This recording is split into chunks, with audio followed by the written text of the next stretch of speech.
malam para hadirin yang terhormat. Nama saya Kenji William Yusuf. Nama saya Marcel. Nama saya Ricky Sutomo. Dan pada kesempatan kali ini kami akan mewawancara dengan Bapak Susanto. Selamat malam Pak. Malam. Ya, apa kabarnya? Baik, Kenji. Baik. Jadi Pak, sebelumnya kami ingin bertanya dulu nama perusahaan Bapak. Oh, Prima Kopo Sejahtera. Perusahaan ini bergerak di bidang apa ya Pak? Saya usaha saya banyak ya. Nah, kamu mau tanya yang mana? Ini saya mulai ngerintis itu kayu. Saya distributor kayu di Bandung. Berarti yang PD Prima Kopo Sejahtera itu dari perusahaan kayu ya Pak? Ya, perusahaan kayu betul. Sudah berdirinya sejak kapan ya Pak? Dari 97. Oh, 97. Tahun 97. Jadi itu perusahaannya yang merintis siapa ya Pak? Ide pertamanya ya saya sendiri yang ngerintis. Jadi 97 saya lihat di Bandung ada peluang untuk buka usaha kayu. Jadi punya pabrik somel, ada somel penggergajian. Jadi saya punya kayu dari Kalimantan sama dari Sumatera dikirim. Kalimantan pakai kontainer, kalau Sumatera kita kirim pakai truk puso. Jadi apa Pak yang memotivasi Bapak buat membuka perusahaan kayu ini? Motivasinya ya profitnya menjanjikan gitu aja. Bapak ini melihat peluang apa aja Pak yang ada, berarti profitnya besar ya berarti ya dari perusahaan ini? Jadi, peluangnya besar untuk kedepannya kan pembangunan jalan terus ya, kan nggak berhenti. Nah, mungkin sekarang sih agak ini ada saingan dengan baja ringan, tapi ya masih jalan kita punya kayu masih. Kalau dulu view 100% pembangunan orang banyak pakai kayu. Sekarang ada orang kombinasi ke baja ringan. Gitu. Tapi masih jalan sampai saat ini. Pertanyaan selanjutnya. Ya. Jadi gini Pak, ketika membuat bisnis ini, apa pertimbangan yang membuat bisnis ini menjadi layak untuk dijalankan menurut Bapak? Oh, pertimbangannya karena kalau kayu kan pemakainya terus menerus, jadi nggak berhenti kan. Pembangunan dulu kan berjalan terus, nggak berhenti. Jadi kedepannya terus aja dipakai gitu loh. Jadi nggak berhenti sampai di situ aja gitu. Makanya dari 97 sampai sekarang kan cukup lama ya, hampir 23 tahun. Ya. Lalu bisnis ini tuh masuk ke dalam tipe model apa ya? Saya distributor. Jadi saya punya somel, masukin bahan baku dari Kalimantan sama Sumatera, setengah jadi bahan bakunya. Jadi bukan lok bulat. Biasa orang kalau dari Semarang atau dari Surabaya mereka lok bulat, tapi kita lok setengah jadi ada segi 4. Kita masukin, jadi sesuai dengan permintaan dari toko bangunan. Jadi apa yang diminta ukuran berapa ya kita gesekin. Karena kita punya somel, punya distribusi gitu ya? Ya.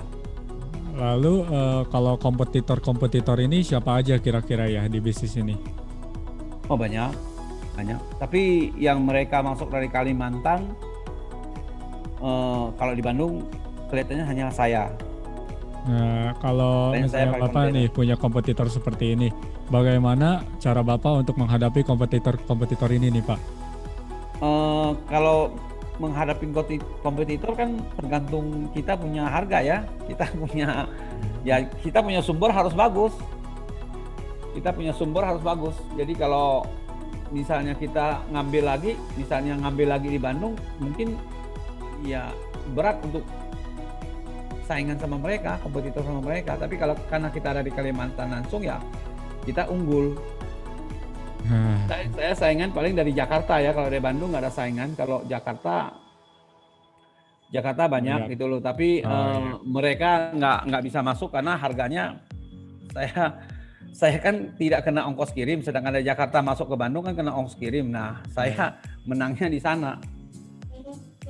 Baik, terima kasih Pak. Pertanyaan selanjutnya. Ya. Bisnis Bapak ini paten apa saja sih yang dimiliki, mungkin kayak paten merek atau produk, ada nggak? Oh, paten nggak ada, patennya nggak ada ini. Paten ini menurut Bapak penting nggak sih? Nah, terus kenapa kalau penting? Ya, paten merek atau paten desain produk penting nggak? Kalau paten itu penting kalau makanan atau restoran itu penting. Kalau supaya orang lain tuh nggak bisa ikutin kita punya merek. Kalau untuk makanan sama restoran. Tapi kalau kayu gitu sepertinya nggak ada mesti harus hak paten. Paling ya kalau mau dihak paten kan Prima Kopo Sejahtera itu ya boleh kita hak patenkan gitu. Bisa. Dan merek berarti? Ya, merek, betul. Sehingga orang Kalau lain paten produk itu penting juga? Paten produk desain paling produk. Kalau paten produk ini, kalau makanan itu penting. Kalau seperti saya kayu begitu nggak begitu penting, nggak begitu. Atau restoran itu penting. Sehingga orang lain nggak bisa ngikutin gitu loh. Kalau kayu ini ya bisa aja sih orang ininya. Karena ini kan alam hunnya jadi susah untuk dipatenkan. Seperti pasir yang mana kita bisa patenkan susah gitu loh. Orang lain juga punya kadang-kadang yang pasir seperti itu. Pertanyaan terakhir, ke depannya bisnis ini tuh gimana sih? Apakah baik atau gimana untuk ke depannya bisnis kayu ini? Kedepannya bisnis kayu ya masih bisa jalan untuk sampai saat ini masih bisa karena pembangunan kan terus berjalan. Nah sekarang kan orang bangun kan ada pilihan, bisa pakai konstruksi besi, bisa pakai konstruksi kayu. Tapi kalau ada nilai plus minusnya, kalau pakai kayu, konstruksi kayu, rumahnya nggak gitu panas. Kalau konstruksi baja ringan itu rumahnya agak panas. Gitu aja. Jadi orang bisa pilih. Kalau dulu tahun 97 orang nggak ada pilihan, sampai tahun 15 itu orang rata-rata pakai kayu. Sekarang udah ada 2 pilihan antara kayu sama baja ringan itu. Kalau di Bali kebanyakan orang masih pakai kayu konstruksinya. Karena Bali tepi pantai, kalau pakai baja ringan itu panas. Kalau pakai kayu itu lebih dingin. Gitu. Apalagi kalau sama orang bule, mereka lebih senang pakai kayu. Ya, jadi cukup sekian dari kelompok kami semua ya Pak. Terima kasih atas waktunya. Ya, sama-sama. Kalau mau konsultasi apa, boleh saya siap bantu. Ya, boleh. Oke. Ya, Marcel sama Kenji. Ya. Marcel ya, Kenji sama Marcel, sorry. Ya, sama Ricky. Oke. Makasih banyak Pak. Makasih. Terima kasih banyak. Ya, sama-sama.